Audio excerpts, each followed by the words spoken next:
जैसा कि आपको पता है बहुत जल्द हमारे यहाँ झारखंड एलिजिबिलिटी टेस्ट यानी जेट की परीक्षा आयोजित होने वाली है। तो इससे संबंधित बहुत से लोगों को डाउट है कि जेट और नेट में क्या संबंध है। तो समझिए कि जेट क्या होता है। जेट और नेट दोनों ही मिनिमम एलिजिबिलिटी क्राइटेरिया है असिस्टेंट प्रोफेसर बनने के लिए। जो नेट है हमारे पूरे देश में मिनिमम क्राइटेरिया असिस्टेंट प्रोफेसर बनने के लिए, और जेट केवल आपके स्टेट में स्टेट यूनिवर्सिटी के अंदर मिनिमम एलिजिबिलिटी क्राइटेरिया है असिस्टेंट प्रोफेसर का। अब क्या होगा कि जब हमारे यहाँ जेट एग्जाम होगा, जो लोग जेट क्वालिफाई हो जाएंगे, तो असिस्टेंट प्रोफेसर परमानेंट पोस्ट पे इसकी बहाली कैसे होगी इसको समझते हैं।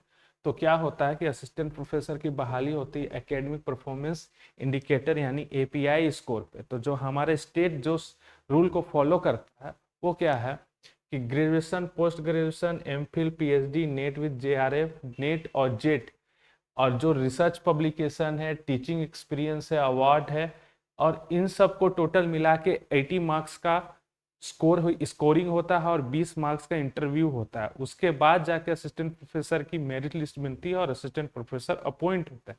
तो आप समझिए कि ग्रेजुएशन में क्या होता है कि जिनका भी 60% एंड एबव मार्क्स है उसका जो पॉइंट होगा वो 15 होगा, और जिनका 55% से 60% होगा उनका पॉइंट 10 होगा, और इसी तरह 45 से 55% वाला का पॉइंट 5 होगा। 15, 10 और 5, मतलब जो 60% या फिर उससे एभव लाएंगे उनका 15 स्कोर में आएगा, फिर 55 से 60 वाला का 10 और 45 से 55 का 5, और फिर पोस्ट ग्रेजुएट में जो 60 या फिर उससे एभव होंगे उसके लिए 20 और 55। पोस्ट ग्रेजुएशन में जो 60% एंड एबव मार्क्स लाएंगे उनको 20 मिलेगा इस एपीआई स्कोर में, और जो 60% से लेस होंगे उनको 15 मिलेगा। ठीक है। और एमफिल में अगर एमफिल है तो आपको इसमें 7 मिलेगा, और पीएचडी के लिए जो एपीआई स्कोर है वो 15 है, और जब अगर आप नीट के साथ जेआरएफ भी हैं तो भी 15 होगा, और नेट और जेट दोनों का स्कोर सेम है 10-10।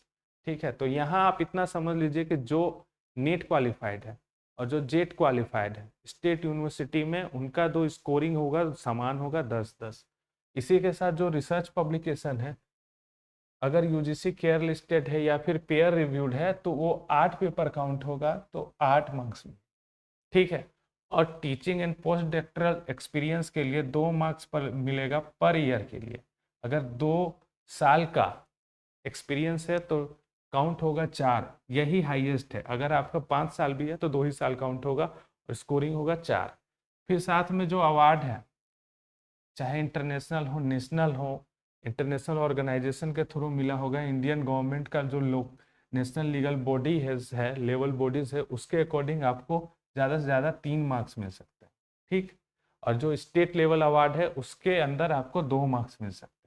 टोटल मिला के जो ये स्कोरिंग होगा वो 80 मार्क्स का होगा। अब इसमें आप जितना मार्क्स ले आइए, उसके बाद इंटरव्यू जब होगा परमानेंट पोस्ट के लिए उसके लिए 20 मार्क्स का स्कोरिंग इंटरव्यू होगा, और इसके आधार पे परमानेंट मेरिट लिस्ट बनेगी असिस्टेंट प्रोफेसर की। तो यहाँ पे आप बस इतना समझिए कि जब हमारे स्टेट में स्टेट यूनिवर्सिटी की परमानेंट पोस्ट आएगी असिस्टेंट प्रोफेसर की तो उसमें नेट और जेट समान होगा। बाकी इससे संबंधित कोई भी समस्या होगी तो आप हमसे संपर्क कर सकते हैं और कमेंट सेक्शन में पूछ सकते हैं।